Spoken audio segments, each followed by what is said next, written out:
Aslah. What is it like being a sculptor and mason, so intimately connected with the wonder that is Petra Rakhmu? As a boy barely strong enough to lift a hammer, let alone swing one to strike a chisel, what I always remember is the sound of iron ringing on iron and chips of stone flying. And I remember the stark contrast between Amma's smooth, tender hands and Abba's rough, calloused fingers and palms. The art of Amma's heart was song and lyrical poetry, but Abba's heart was filled with shape, form, and texture, the elements of architecture and sculpture. And for him, the architecture of Rakhmu was sculpture. Our family's lore was that 10 generations previous to myself, we came out of the desert west of Assyria, and for a time lived as wanderers near the villages of Edom. When Nebuchadnezzar defeated Iudea, he exiled many of them to his own kingdom. That left an empty land west of the Jordan River. The Edomites took advantage of the fallow fields and vacant houses there, moving from their own arid land to a more inviting region. Being familiar with desert life, we stayed behind in Edom and made it our own. Many of the tribes of that region, including ours, began banding together, calling ourselves the Nabatu. 4 generations ago, a man named Aslah, the grandfather of my grandfather, picked up a hammer and chisel to fashion stone into useful things. The closures protecting and disguising secret desert cisterns, and the 3 standing stones that cryptically marked the cistern's presence and locations.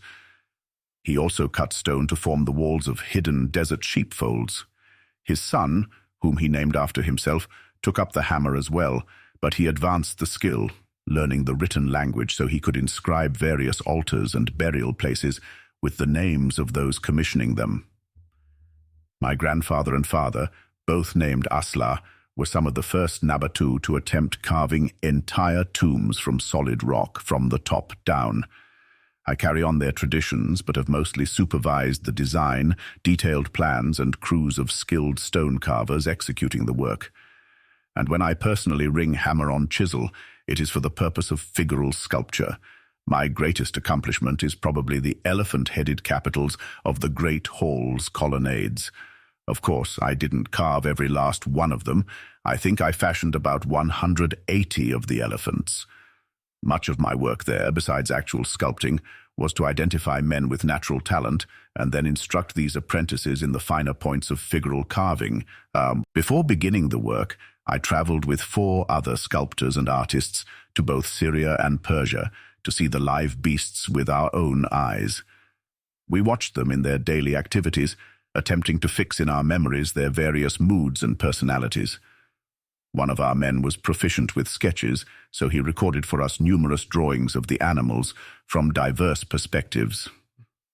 Back in Rakhmu, we spent most of a year attempting to translate our sketches and memories into solid models. We started by modeling the heads in clay, and then transitioned to carving stone. When we were all satisfied with the work, we started the column capitals in earnest. By that point, most of the column drums themselves had been cut and assembled on the main temenos, though they wouldn't be plastered, fluted, and colored until all our carved capitals had been lifted and set. In all, we formed a team of 12 sculptors to finish the work. From the first chip to fly until the last, it took 913 days. Our intent from the beginning was that each individual sculpture would not be a precise copy of our first model. Rather, we wanted each to be truly an individual, with the whole collection of sculptures representing the range of living animals we observed in our journeys.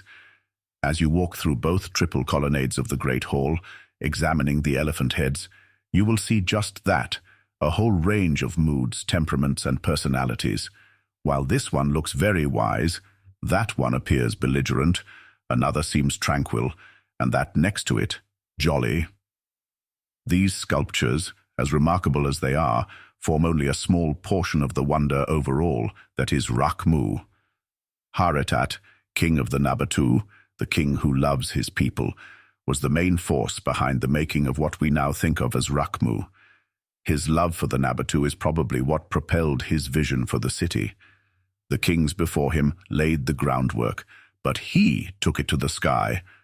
My own connection with the design and carving of Rakhmu's finest tombs and mazia halls is particularly satisfying to me. To know that my fathers before me were there at the beginning, and that I helped to advance the art to what it is now, humbles me. To see a finished hall, with its smoothly plastered facades, columns and cornices, painted with bold horizontal bands of white, carmine and blue, misses much of what I see as a mason working on the project. Beneath the bold uniform colors and smooth plaster exterior exists the base stone from which the structure emerged. The native sandstone of Rakhmu, jutting from the bulk of the solid earth, is colored with moving waves, curving bands and swirls of a very different range of colors, from cream to blood to wine, with every color in between. When selecting a site for new work, we really have no idea what we will encounter as we work our way down through the rock. As we begin exposing new layers and waves of color, we may think we know where it is going, but a few days later into the project, everything changes, and we are amazed at what we see. The client who is funding the project invariably wants it finished by plastering and painting, for that is the prevailing taste and fashion. Everyone wants their hall to look like all the others, only better. And of course, it also preserves the fairly soft sandstone beneath. But if you were to poll the men carving these monuments, nearly all would choose to leave them in their natural and naked state. To us, the complex patterns of swirling color with which the stone was created far outshines any decoration men can apply to it. Only once in my career were I and my crew able to convince the client to leave his monument in its natural carved state. The stone at that location was more magical and breathtaking than anywhere else in Rakhmu. We told him it would be an offense to the gods to cover up their glorious handiwork.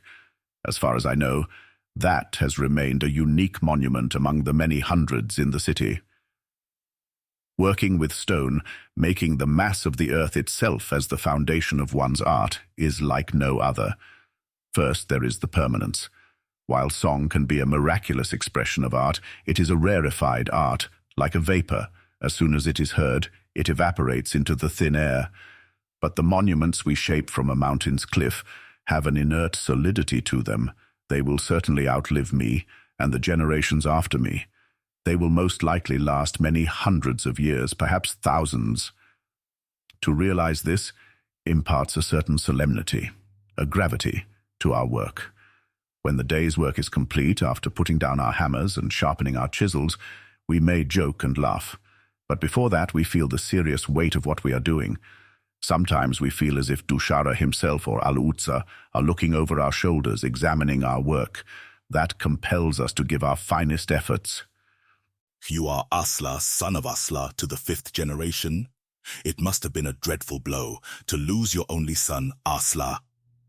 I will be the last of the long line of Aslahs, those who chiseled stone for 5 generations. Many years ago, we thought it would be 6. I remember the joy that Mashkuya and I felt when we knew she carried our first child.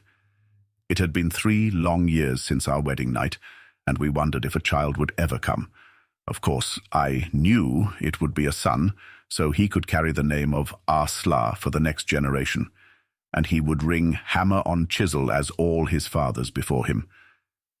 So when he entered the world from Mashkuya's womb and I cut his life cord, we were not surprised he had been fashioned as a man-child, and the name Aslah, son of Aslah, rolled off my tongue. It was the 3rd year of Haratat the king. Our neighbors and friends rejoiced with us. Just a week old, and little Aslah was already grasping my thumb, as if he were holding a mason's hammer. Mashkuya would bring him daily to our work on the grand pool and paradisos near the king's hall.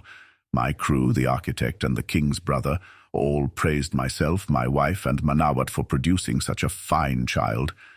I remember his round little face, his sparkling eyes, their color somewhere between the sky's blue and the summer's grass. His tender laugh beguiled me. Whenever I hear the water of a brook tumbling over stone, it never fails to bring the sound of his laughter to my ears. He was born with a small mark on his right shoulder, in the shape of a hammer, I said. Mashkuya said the shape was in my imagination, but I believed it was an omen from Manawat, foretelling of his destiny to be the greatest of all the Aslahs in fashioning stone. 3 months later, Mashkuya was beginning to agree with my estimation of the mark's shape. It had changed some, and it did indeed now look very like a hammer. I was overjoyed that my hopes for Aslah were becoming manifest, but the mark continued to grow and to change shape over the following months. It no longer looked like a hammer. In time, the skin around the now black mark would break open and ooze both clear fluid and blood. Mashkuya applied a poultice of crushed figs and wine, but it did not slow the mark's progress. At the cost of 3 months' wages, I paid an Egyptian physician to treat little Aslah, but after examining the boy, he only shook his head and offered no hope. After 12 months from his birth, Aslah was beginning to toddle around on his feet, which brought us great joy. But there was also a dark shadow in the back of our hearts. He began coughing often. Sometimes the cough would not let up for a long time. It would only cease after he had worn himself out with it, and he would lie there, panting in short, shallow breaths. A few weeks later, he was so weak, he could no longer walk, and nursing at Mashkuya's breast even became difficult for him. After she put him down to sleep, she would collapse into my arms, weeping without end. I wanted to weep myself, but I knew that for her sake I could not. I forced the tears back inside my heart and would not let them escape. After another week, Aslah's tiny body would seize up, his arms, legs, and neck becoming rigid like iron. His eyes would remain open, desperate, looking into mine as if to ask me, "What is happening to me? Why is this happening?" But I had no answers for him, only the same questions. 6 such episodes occurred daily. Though I tried mightily, I was no comfort, either to my son or to my wife. I cursed myself for my inability to make things better. There was nothing but darkness in those days. It seemed then that they went on forever, and the horror would never end. But it did. Little Aslah went to sleep one afternoon, and never awoke. Mashkuya and I were both torn with grief and confusion. Our relief was great that his suffering was ended, but our hearts were devastated.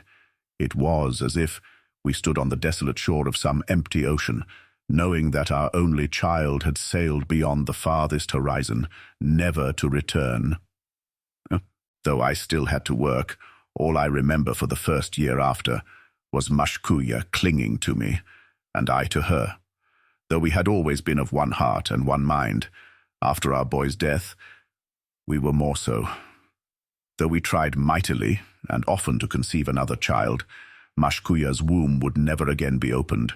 I would be the last living Aslah, son of Aslah. Yet our family would be enlarged. From time to time, boys would cross our path, strays, orphans, those abandoned and without a home. We took each one in, to shelter and feed and love them.